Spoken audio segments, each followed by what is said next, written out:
National Weather Service in Aberdeen has issued a tornado warning for southeastern McPherson County in north-central South Dakota until 8:30 p.m. Central Daylight Time.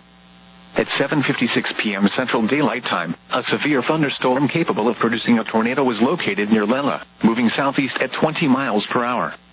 Hazard, tornado and golf ball size hail. Source, radar indicated rotation. Impact, flying debris will be dangerous to those caught without shelter. Mobile homes will be damaged or destroyed.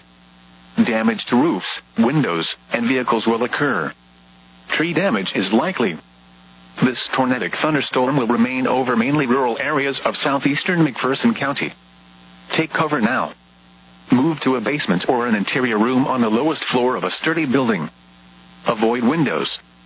If you are outdoors, in a mobile home, or in a vehicle, move to the closest substantial shelter and protect yourself from flying debris. Repeating, a tornado warning has been issued until 8:30 p.m. Central Daylight Time for the following county: McPherson, South Dakota.